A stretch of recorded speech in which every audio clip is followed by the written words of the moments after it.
Hello, everyone. Monty here, market analyst at IG. And today we're going to take a look at the impact of geopolitical tensions on financial markets. The agenda, you're going to take a look at the overall safe haven narrative. This whole safe haven complex, whenever something happens, gold is the obvious one when people think about going into buying into something when uncertainty increases. So gold and commodities, we are going to take a look at that. So too when it comes to government bonds and in the FX market, safe haven yen and franc, as well as has a little bit more to do with liquidity, but the US dollar as well. And you got yourself those defensive stocks. Now, how to trade them amidst the uncertainty. So we're going to take a look at it from a technical as well as strategic standpoint. And if you have any questions, feel free to go ahead and send them along. So let's go ahead and get started. What exactly are safe haven assets? So usually they have a tendency to hold their value whenever there's an economic downturn, or at the very least, if everything is falling, they have a tendency to outperform. This isn't always the case, as I say usually. We are going to have to look at it case by case, but that is generally the idea behind it, and it's not correlated with your typical risk-related moves. In fact, sometimes it could be correlated, and that's kind of the point, right?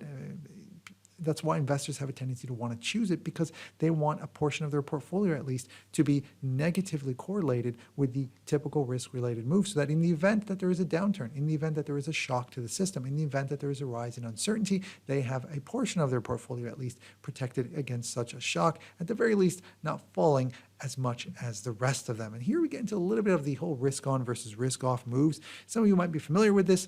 Those of you who aren't, a lot of times when you do see this whole risk on, it means that you'll see a lot of risk taking in the financial markets. So equities or stocks, they have a tendency to go up, for example, and then you'll see investors want to take on more risk, and that means reduce exposure to, say, safe haven bonds, and reducing their exposure to, say, a non-yielding precious metal like gold, and essentially going after risk-related, whether it's in equities or whether it's in commodities that have a high correlation with economic activity, or even currencies, commodity currencies, so on and so forth. That's a more risk-on move. A risk-off, though, is, well, as it implies, you're sort of reducing your risk, and that means that you go, I'm not going to go after something like stocks as much. I'm going to go for something that's going to offer me a fixed or guaranteed income. So you see bonds do better. As a result, yields come down.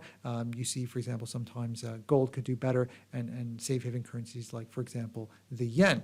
And the characteristics of these safe haven assets may include, doesn't mean that they have to have all these, but they usually have a tendency to be considered liquid, because if there's a shock or uncertainty, people need that liquidity to, say, service their debts or to service their obligations. Continuity and certainty in long-term demand. This isn't something where, taste and preferences, today it's in fashion, tomorrow it's not. The idea is that today, tomorrow, the day after, and the day after that, there's still going to be demand for it. I mean, of course, the demand might change between now and then, but the idea is that there's that continuity and certainty that in the future, in the long term, you can still be able it'll still be able to hold its value, or at least a very significant chunk of it. Now, limited supply, of course, helps, especially when you've got a rise in money supply growth.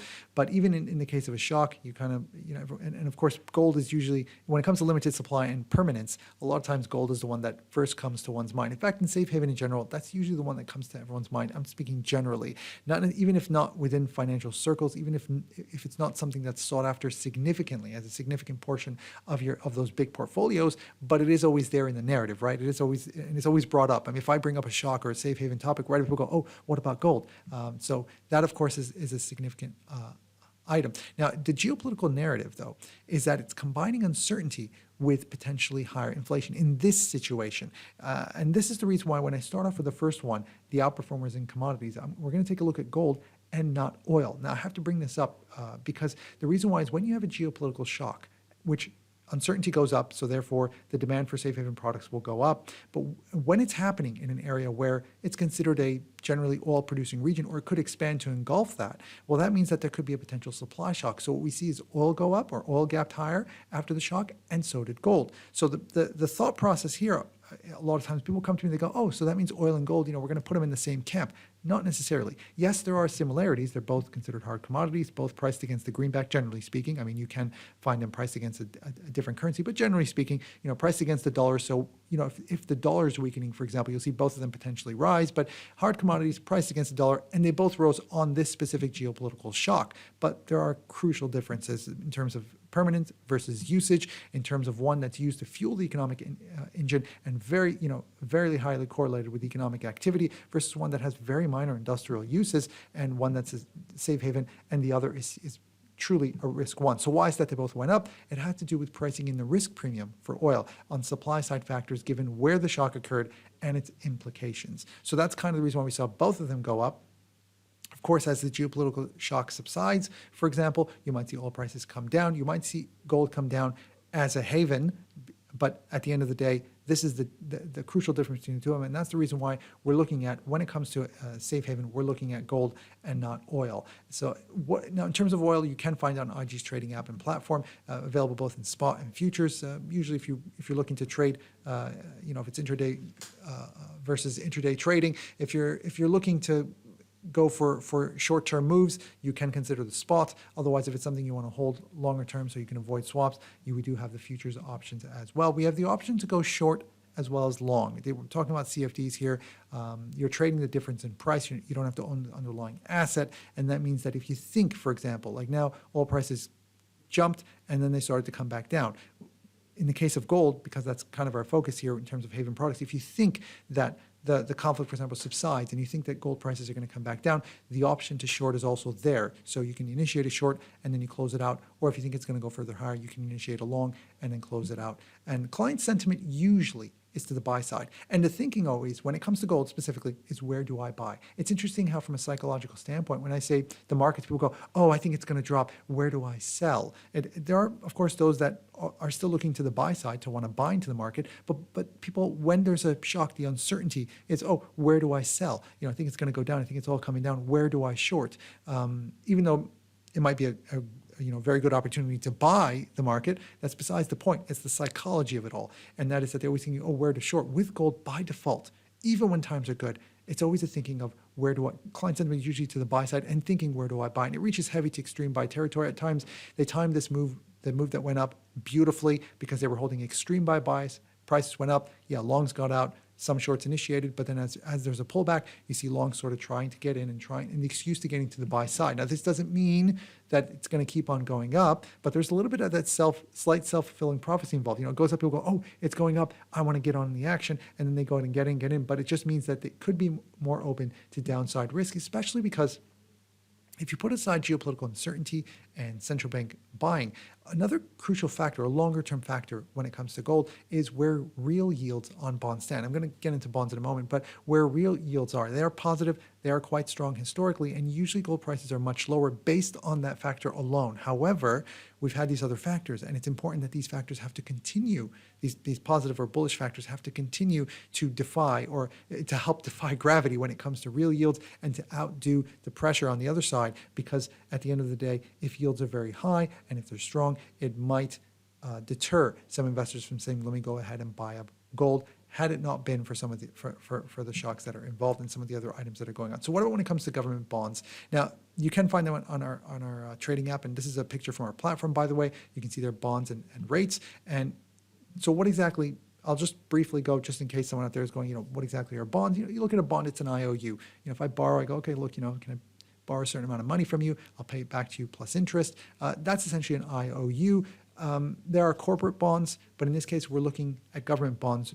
Usually corporate bonds underperform whenever there's a shock because there's a little bit of worry of whether or not a company is going to survive, for example, with whatever's happening. It's a negative event, but government is seen as relatively safe in the sense that they can always service that debt, or at the very least, they can print their way out of it and they can service that debt. So a lot of times investors, when there's uncertainty, they don't want to take on risk. They usually want to prefer fixed income because a government bond, an IOU, it offers a coupon, it gives you a fixed interest rate, right?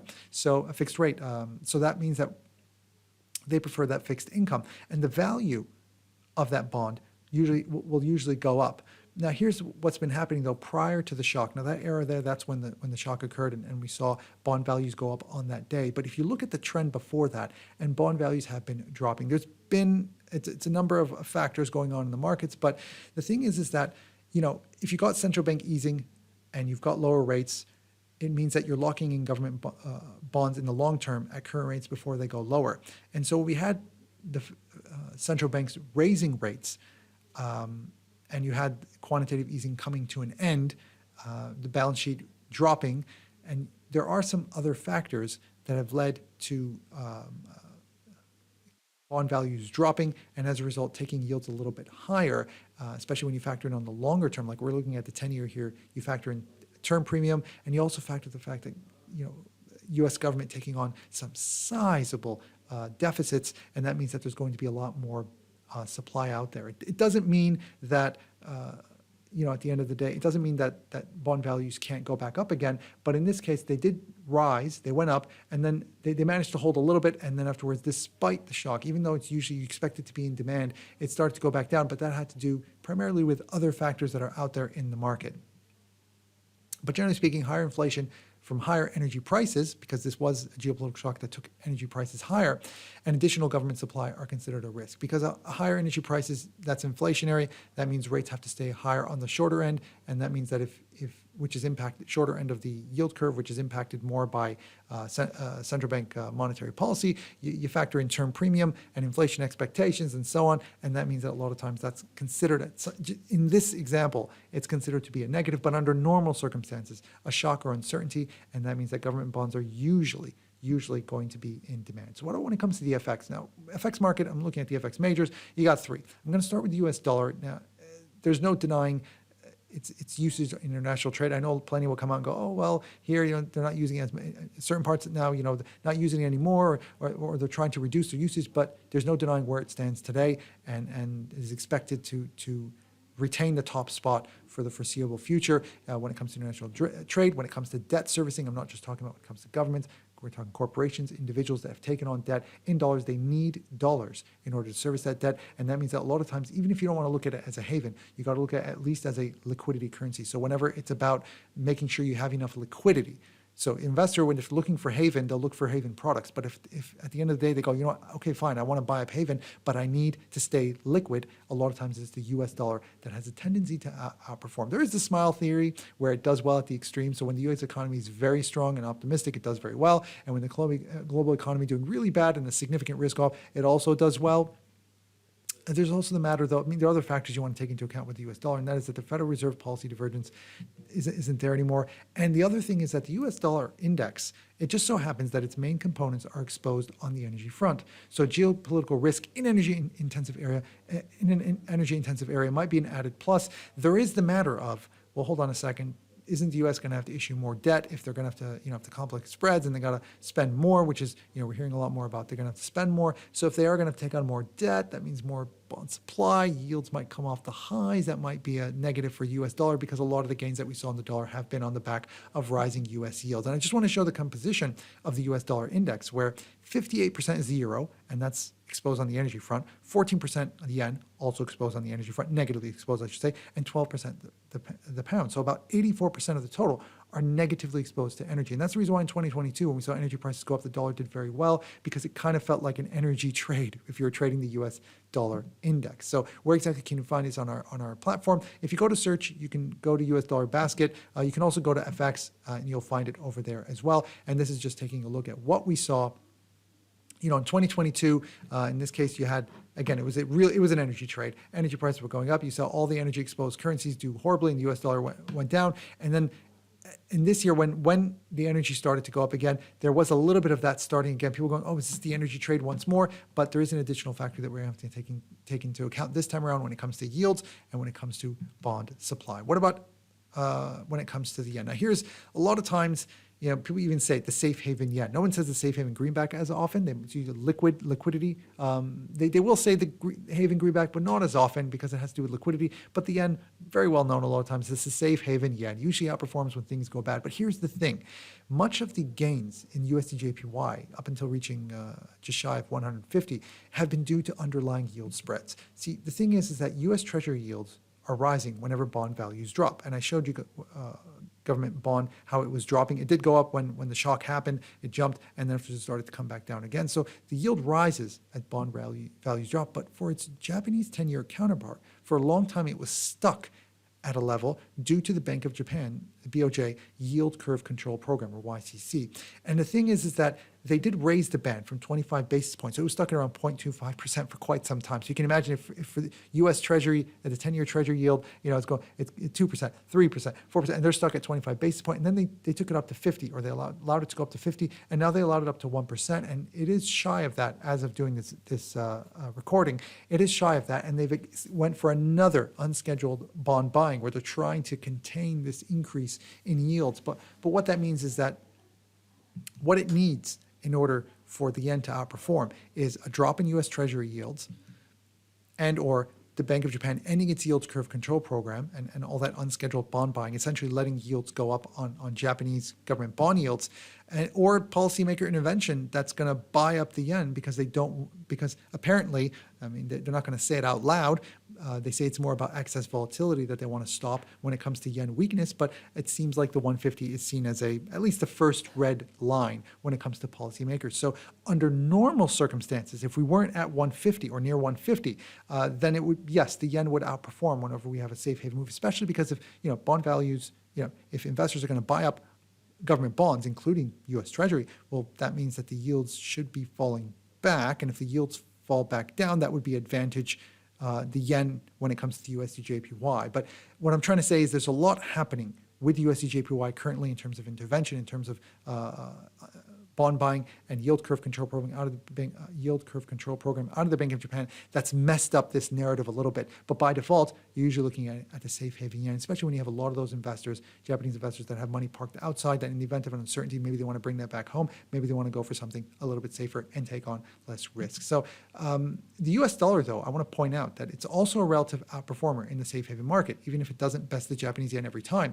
In fact, there are times where you'll see that, say, the euro and the pound will drop against the dollar, but then the dollar drops slightly against the yen. So it's a classic safe haven play, but the Japanese yen is slightly besting the US dollar, especially when we have that drop in yields, as I mentioned.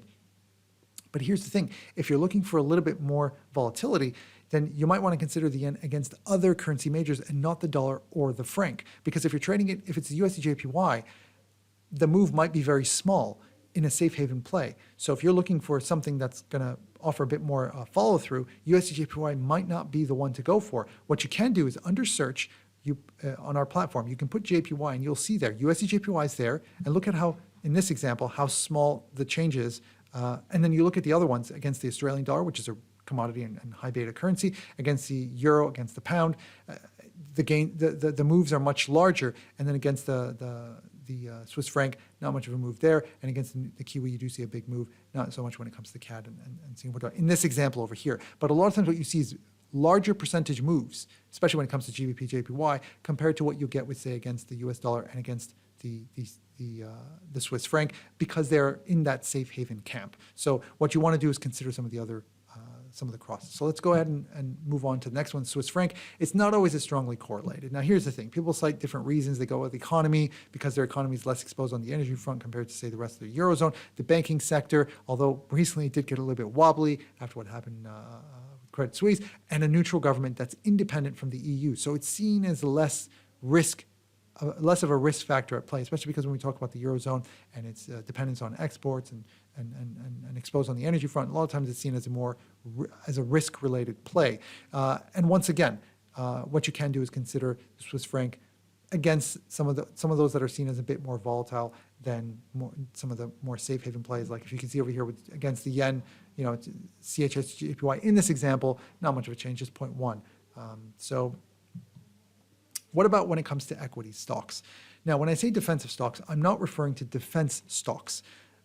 By default, if you have an uncertainty, defense stocks might not do well. But if it's a geopolitical uncertainty, it means those have the potential to go up on increased defense spending. That's if it's possible. So in areas where increased defense spending is expected because of the geopolitical uncertainty, yes, defense stocks can do well. But we're talking here about defensive stocks that by default will do well whenever you have a safe haven narrative. Now, it's seen as needed. These defensive stocks are those that are seen as needed regardless of the economic condition, because people in general aren't going to cut back too much on necessities. Again, they might cut back, but maybe not too much. And that's why even if you see all the stock sectors in the red on a negative play, usually the necessities, or I should say the defensive stocks, have a tendency to suffer a smaller drop compared to the more, say, consumer discretionary. And these are usually health, consumer staples, utilities, and real estate. But here's the thing.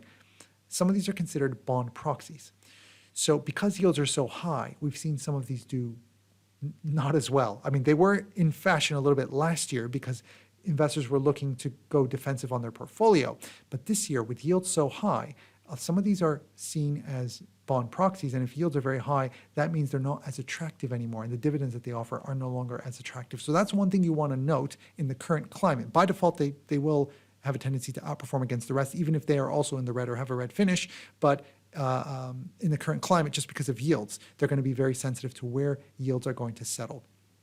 And then, of course, there's the matter of, okay, you say defensive stocks, but is it going to be everywhere around the world? Not necessarily. Shares of companies in a distant country, not as exposed to the region, might suffer less of a pullback, even if global risk appetite is in retreat. So you see everything go down, but maybe the shares of companies in a more distant country may not go down as much. So to show this over here, we have shares CFD on our CFD platform, and you can filter it by index as well as by country. So you can say, oh, I want to go for a country that's further away from where the conflict is taking place, less exposed.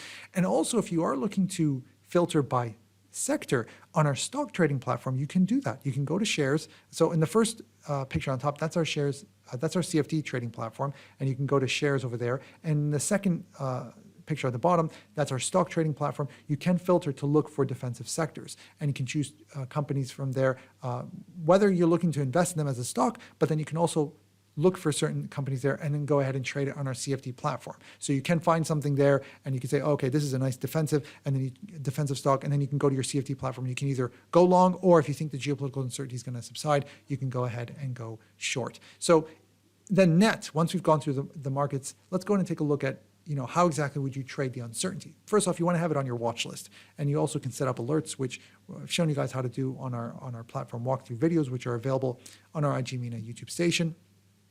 And there is this matter of, when news first starts coming in, the initial move is usually in favor of the fundamentals of the rumor. So in the beginning, it's buy the rumor, and then after they go sell the fact.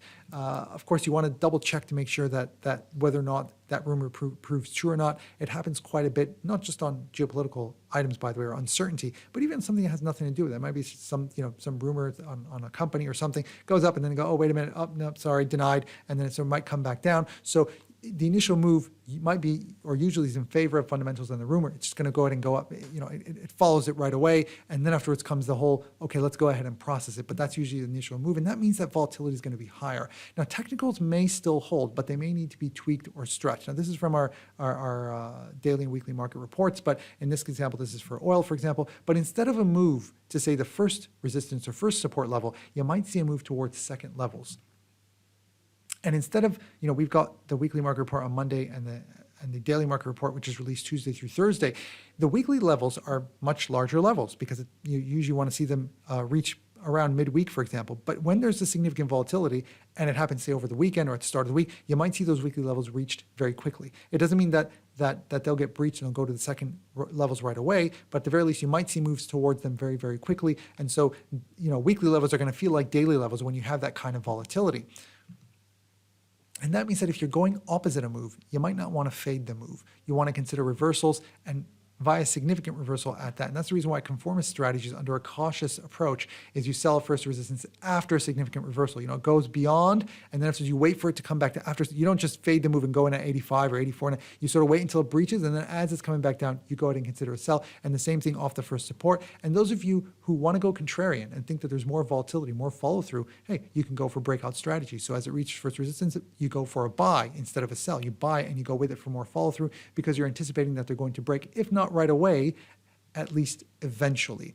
And by default, traders are going to be holding gold and oil to the long side, especially if it's a big gap and not gradual. The thing is that if you have gradual gains in oil or gold or any product, a lot of times traders are going to get out. Longs get enticed into closing out, shorts initiate, and you sort of see the long buy start to drop. But when you have a big gap, it happens quickly. So then people, I'm not saying it's a bit of a greed, but the fact that it happens such a large amount, you go, ooh, maybe there's more happening here. So a lot of times you will see traders actually hold on for a bit longer onto that buy bias, onto their buy positions when it comes to gold, oil, and anything else that's really impacted by such a big gap at the start of the week, as we saw after the event. And one thing you can do, if you want to see how bad or how high it can get in terms of volatility, you can use one of our technical indicators on our platform, ATR, average to range, and zoom out to see how high it can get. So in this example, you can see that at the lows, it's around, 161 is like the lowest. But then after you look at the highs over here and you go, okay, can it reach up to 281, just to be prepared. The goal here is you want to be prepared. So you don't think to yourself, oh, it's going to, I'm going to get a 600 or 700. Oh, hold on a second. You're not going to, that's a very, very, very rare occurrence. Yeah, geopolitical volatility is higher. So instead of your usual 200 point moves within a day, okay, maybe you want to kick it up to 250, 260, and yes, it could go as high or could average as high as 280. And that's really the way in which you want to strategically place yourself mentally, be ready, so that, okay, these daily levels that are, or weekly levels that are based off of lower volatility, I expect them to get broken, but how much more can it get broken? Okay, maybe not double from 160 to, it's not to 320, but significantly higher. And that's how you sort of plan accordingly. And we do have for those of you wondering, for the market and sentiment report, we do release the weekly market report and the weekly sentiment report on Mondays. The daily is Tuesday through Thursday. We release it before the European Open. And the products that we include, we do have gold on there. We have oil as well. So those of you, both gold and U.S. crude are there, or WTI, and USD JPY is there. But as I mentioned, there are other factors to consider why it's being stuck near 150. And if they're both seen as haven, then you may not see a significant move there when this occurs. But they are available there. And fundamentals, technicals, overviews, so on and so forth, and sentiment. We also have the IG Academy. You can go to ig.com/AE. You can find it there. But we've got online courses and live sessions. This is just general. Just for those of you who want some general information. And for those of you that want updates, market updates on what's happening, aside from the platform walkthrough videos that we have on our IG MENA station under the platform tutorial playlist. Aside from the week ahead videos, we do have market updates via our shorts, so you can subscribe to IG MENA and you'll get these very brief, very small, sub 1 minute videos that I do that talk about the markets very quickly and a certain product that's usually moving with some certain features that might be available on the app or where to find sentiment and things like that. And it's also on our Instagram, igcom.uae. We also put those market videos there as well. So that's it from our end. I want to thank you guys so much for watching. Good luck out there and happy ticks.